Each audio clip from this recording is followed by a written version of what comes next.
It was different at first. I enjoyed it. I found myself having certainly a shorter temper with most people. It's hard to identify myself with most people. March 2011, so wasn't going to start until the fall semester. So worked a short period of time and then came into school. My brother's actually active duty Army, and so I feel like in a way I'm giving back by helping all of the vets that are out of the service, helping to use their GI Bill. The situation with the VA can be very confusing, and I like that I can help them wade their way through it.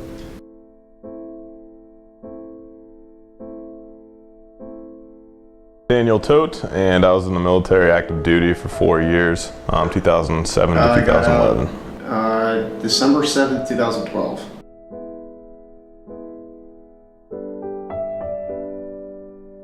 I don't know, which side, military side or the school side. I didn't know I had to have my certificate of eligibility printed out at that time. So because I didn't have it and I had to wait for the VA to send me my certificate of eligibility, I actually had to drop my first semester. No, everything with the VA was pretty straightforward. Got all my stuff moved back pretty easily, so no real issues. I have no direct complaints from my personal experience, just because I haven't had any sort of issues as far as having to make claims. I mean, when it comes down to them paying for my school tuition and whatnot, it just fill up the forms I'm supposed to fill out. They take care of the payments when they need to.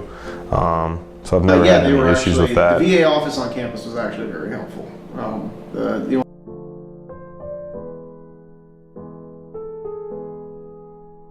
Every semester it was straightforward. I really haven't had that much. My personal experiences were pretty just like straightforward and standard. It wasn't any sort of I didn't really require a lot from them, and the same thing, they didn't really need anything back from me.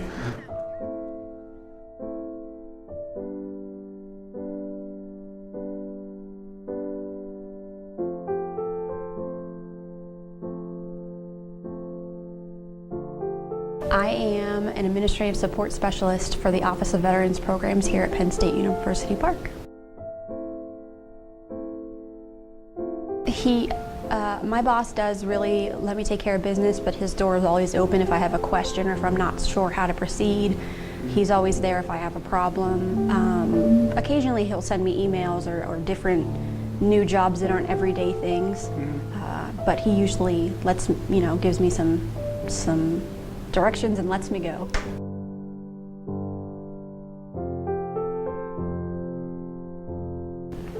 Risks, I would only say occasionally we have to deal with some students who are struggling with things like PTSD, even our own students that work for us. So sometimes we have to be on our toes.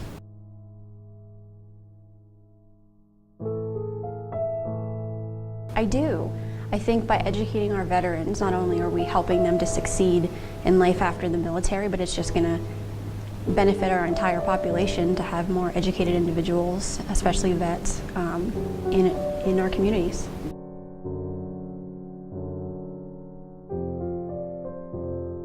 We have to plan it, then the person gets to go on the trip, and then when they come back we have to reconcile it all and put it through all the budget systems, which can be complicated.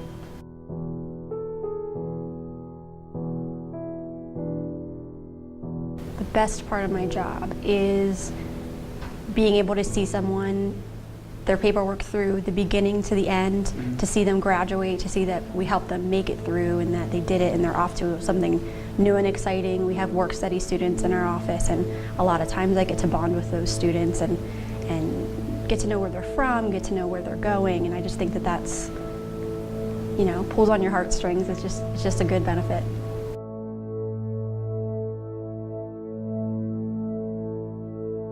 Something to think about with administrative support specialists is there used to be no one went to school for it. Now there are certain degrees. I myself have an associate's degree in business from a different school than Penn State, but there are people that that don't have degrees at all in this field. They start when they're young, they retire here from Penn State. So a lot of people start here as an administrative support specialist and work until they retire. I just think it's an interesting dynamic.